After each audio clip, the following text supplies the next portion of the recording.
Hi, guys. So I have something special for you today.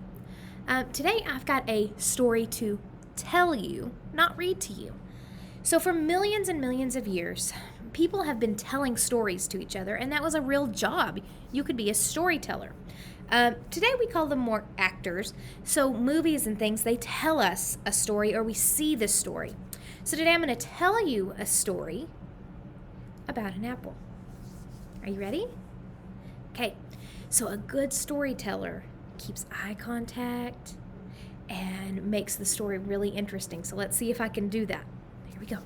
Once upon a time, there was a little apple seedling. And every night she looked up at the sky at all the stars, and she wished she could have just one of those stars. And she grew sadder and sadder because she couldn't reach them and she couldn't have one. So she waited every night, and then one night, an orchard fairy glided through the orchard, and she stopped at the little sapling and she said, "Oh, little sapling, why do you look so sad?" And the sapling told her about her dream of having just one star.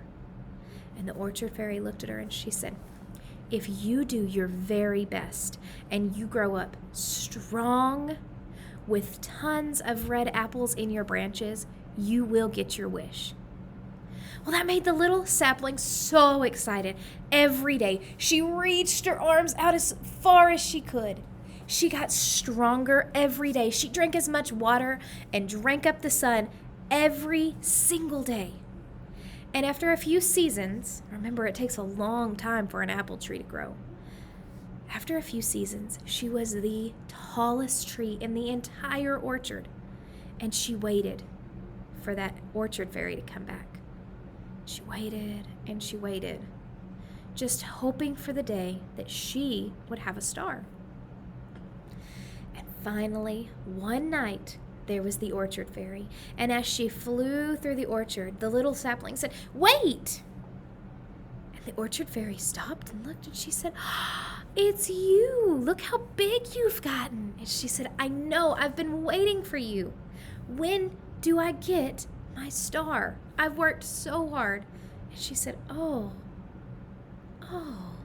you haven't, I can tell. But you already have your star." The little tree looked really, really confused.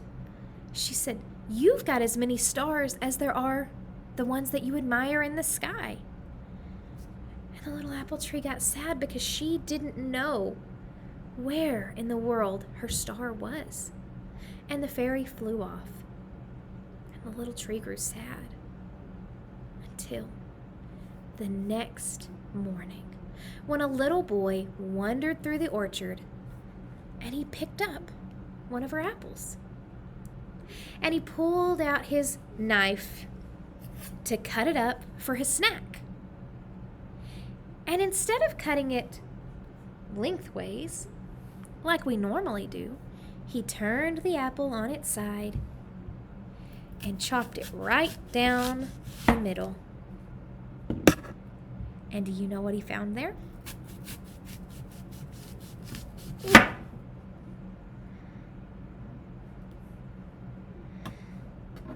Maybe I can get a good picture of it.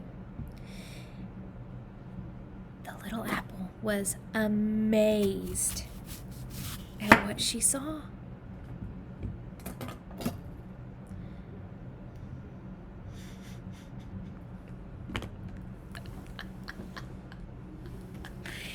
Are you kidding me? How is there no star? Look at this. How is there no star?